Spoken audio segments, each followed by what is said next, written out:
Welcome to Retail Crime Uncovered, the go-to podcast for anything and everything retail crime related. I'm your host, Professor Emmeline Taylor.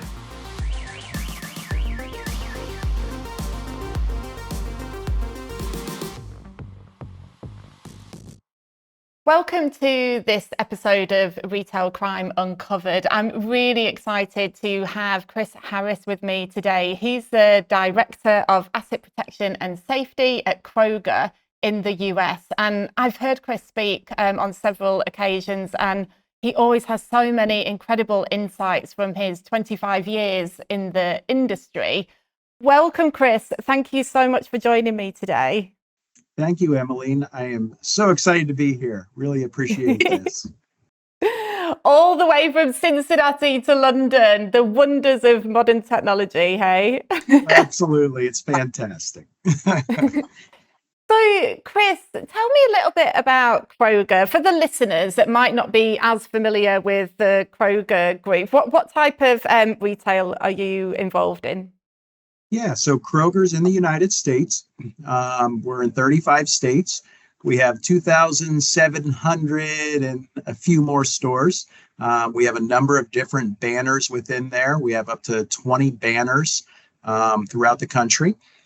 Primarily, we are supermarket focused. We have grocery as our primary function, but we do have banners out there that have clothing and shoes and electronics.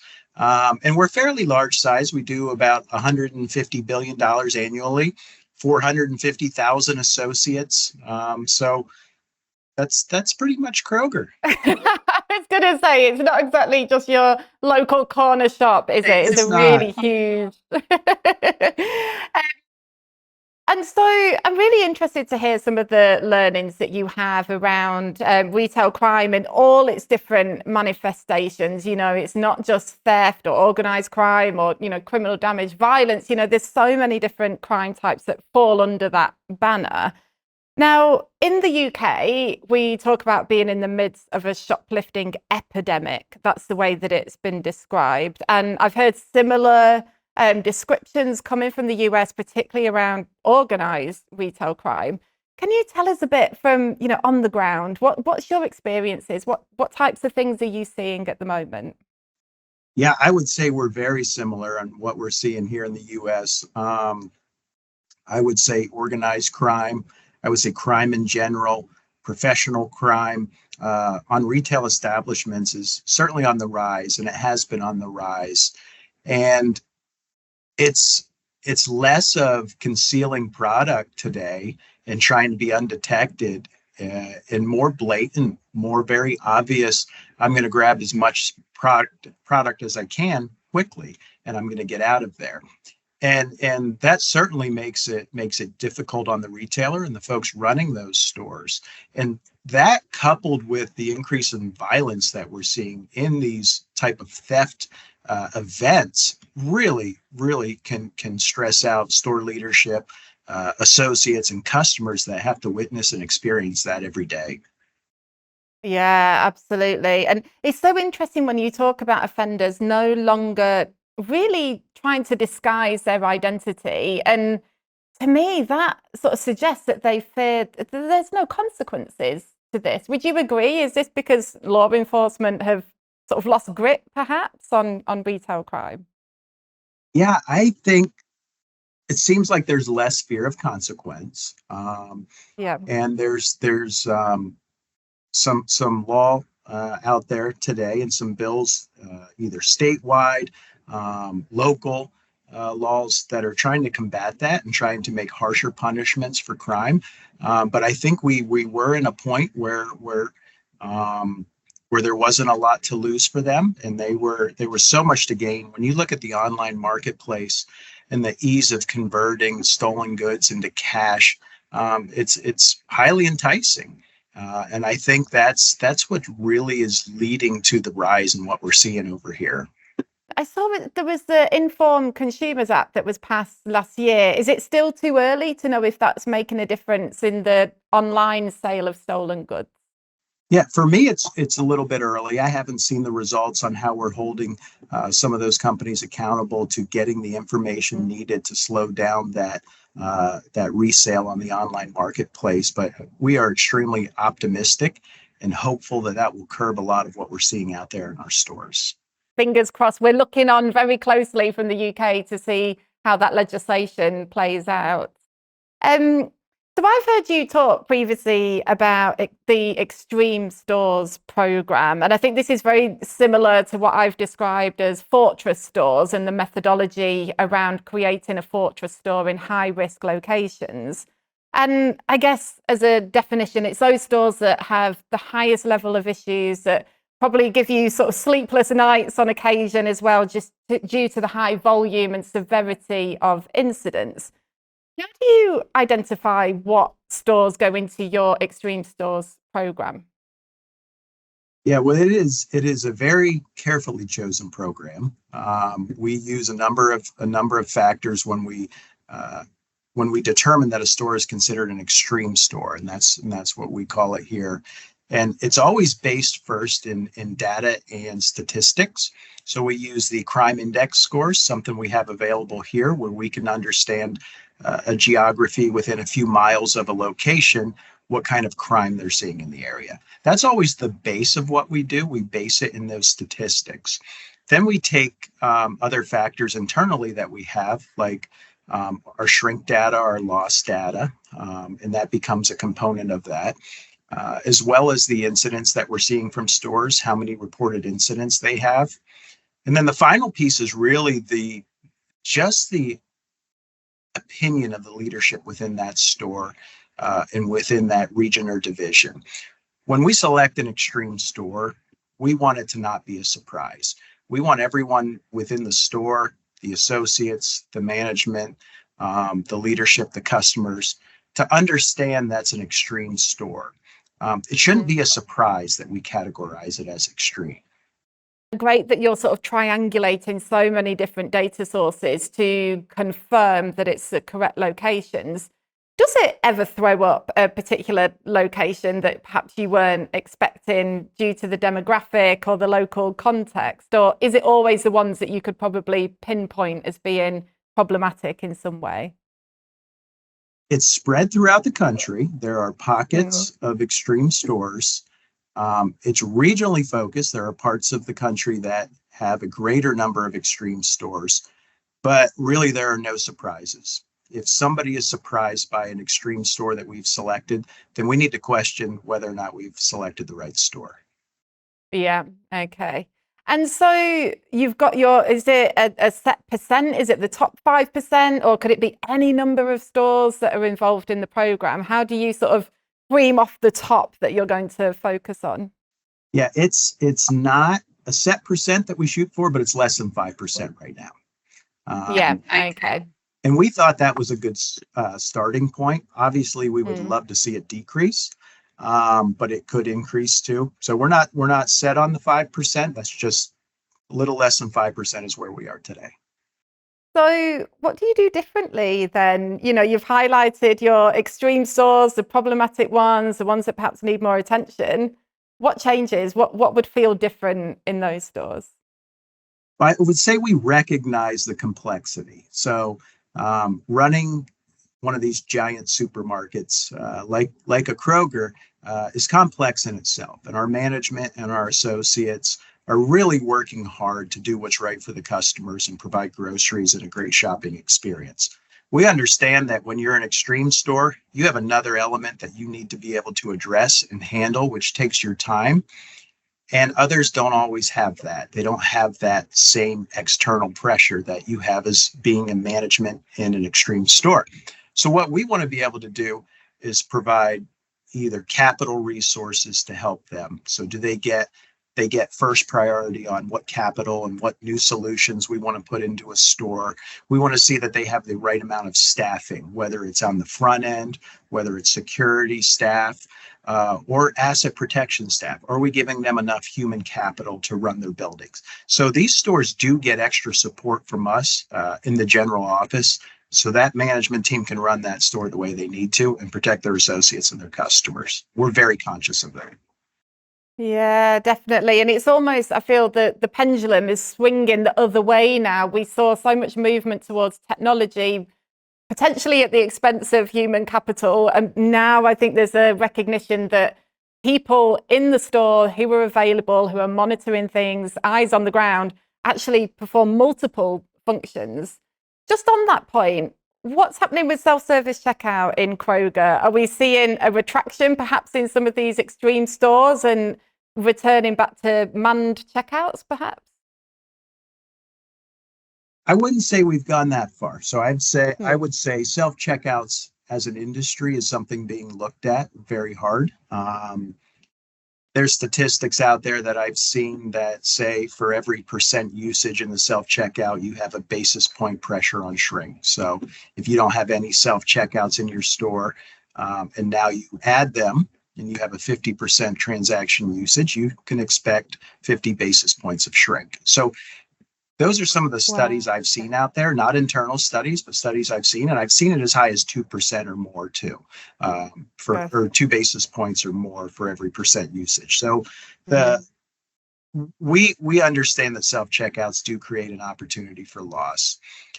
I think that if you don't have AI on your self checkouts helping with it, and if you don't have the correct number of staffing, do you have one associate for every 3 lanes, or do you have one associate for 6 registers? If you're not doing pieces of mitigation like that, then really you're going to feel a lot of pain from those self checkouts. At Kroger, Yeah. we're leveraging everything we can, from an associate standpoint, from an hour standpoint, from a training standpoint, as well as the AI needed to help monitor those transactions on the register. So currently, there are no plans of us scaling back. Yeah. Okay. And so, I mean, what you touched upon then is really key, I think, because self-service checkout now is miles apart from what it was, in the 1990s when it was first introduced. And so I think sometimes these studies that show, really elevated levels of shrink, it might be that the technology that they're testing hasn't advanced. And some of these AI and video analytics supported machines are actually hugely sophisticated, particularly I think on picking up the accidental issues rather than the other sort of, determined criminals who might use other techniques. Are you seeing that with your customers? Is there an acceptance now in terms of the AI that's being used on self-service checkouts? Yeah, our customers seem to accept it. There's nothing that's really creates a ton of friction. So our AI can tell if an item isn't scanned. It can tell if the wrong item is scanned, like a lower price item for a higher priced item. It can tell if products left in the cart and not scanned at the self checkout. So when you have that kind of AI, it's not intrusive. And a lot of times it is a Yeah. mistake. And we don't teach our folks to be accusatory. We teach our folks to assume it's a mistake. And many times it is, and they scan the item and they correct the transaction, and the customer, is maybe a little embarrassed at times. Oh, I forgot Mm. to scan that. It's my mistake. But really, we haven't had any pushback on that. It's not looking at the Okay. people; it's looking at what's happening with the product and the transaction. Yeah, definitely. I love that. I love that emphasis on the focus is around the product, not the individual. Just going back to extreme stores, and you mentioned that they might be prioritized for certain solutions or the rollout of certain technologies. Have you got some examples of that? Are you using body-worn cameras, for example, or particular tagging? We make sure they have all the AI they need on their registers. We make sure that Hmm. they can monitor their carts to make sure carts went through the register, versus just going out the exit door. It's more cart containment technology. But Yeah. probably the biggest aspect of this is what we've done with our Elite Guard program in these stores. And we've really taken guards to another level. And what we found is in these extreme stores, and they're not extreme shrink stores, they're extreme stores from a violence standpoint. Shrink generally follows that. And Hmm. what we want to ensure is that we have guards at the stores that can control the situation and that can keep our people safe and our customers safe. And in the absence of that, guard, we found that customers and associates will attempt to stop these criminals. And I would think that the risk involved in a guard who's equipped with a ballistic vest, with pepper spray, with a taser, with a sidearm, with a body camera, who's trained on this situation, I would think our risk is less to have a trained professional mitigating those situations than doing nothing and leaving it up to associates or customers to intervene, whether we want them to or not. And we don't. Safety is a core value of Kroger. We don't want them to intervene, but sometimes folks will do it because they feel it's the right thing. So we have been doing that in our extreme stores. It's called our Elite Guard program, and we've seen great results so far. Our customers have been very happy with it. Our associates have been very happy with it as well. And it's a little bit different from how we went as an industry over the last few years. I think the guarding model is so varied sort of across the landscape. It's really interesting to hear Kroger's approach there. I mean, you mentioned earlier as well around sort of customer friction, and I have so many conversations about this at the moment. How do you secure a store that it signals to offenders this is high risk, it's low reward proposition, move on to another location, but at the same time you don't inconvenience your honest customer by locking everything down or behind cabinets, or only have quite a few grocery stores in the UK at the moment just have dummy products on display. So it'll be an empty laundry container because the laundry powder is being stolen that frequently. Now, obviously, that's quite inconvenient to a customer to do an entire fake shop to then have all the product replaced with the real one at the point of sale. What sort of tricks do you have in terms of security on the one hand, but enabling your customers to have free flow at the same time? So it's a big question. It's a big question, but I think I have it. Our guards in these extreme stores provide the visual to these. We'll call them red actors. That's what we sometimes refer to the ones that come in to shoplift and steal and create chaos. We call them the red actors. So the red actors see this. Sorry to interrupt. Why red actors? How's that terminology come about? I don't know. I guess red is more of a bullseye of a bad when you're looking at reports. So we call them the red actors. And these individuals come in and they see this different guard. They see a guard that's equipped versus a guard that's not armed. They don't see a guard on the phone because there is a premium for these guards and they're highly trained. So they see somebody attentive.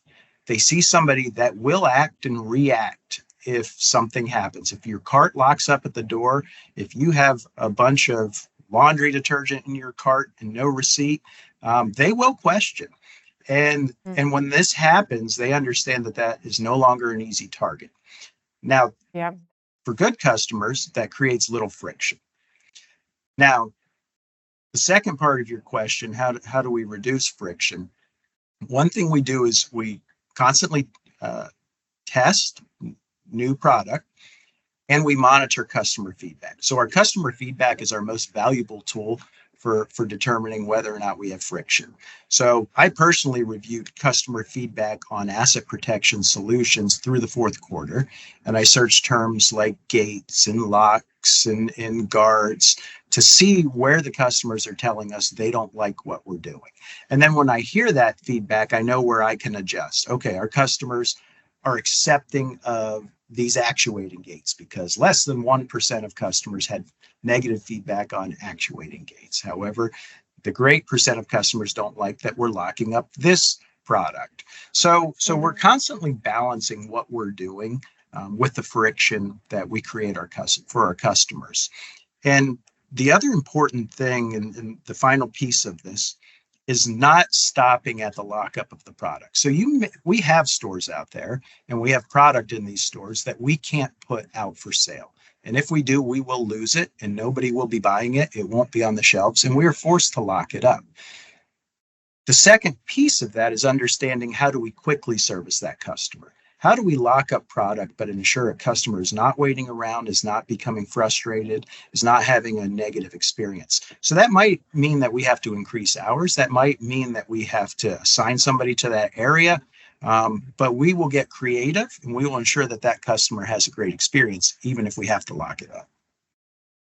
Oh, fantastic. Yeah, that sounds like such a great approach. And the willingness to invest in staff hours as well is so refreshing. It's unusual, I think, at the moment.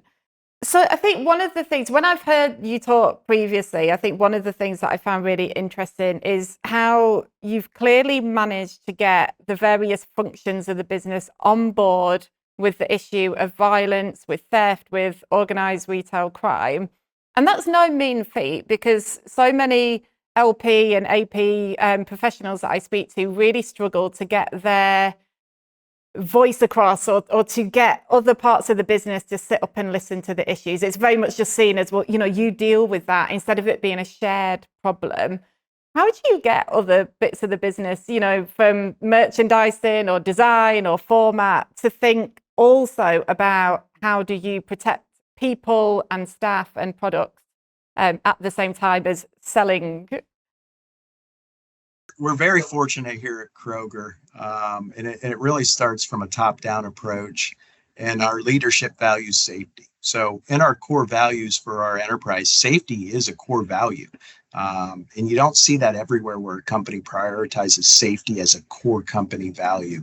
So we're very fortunate. I'm very fortunate to have leadership that is supportive.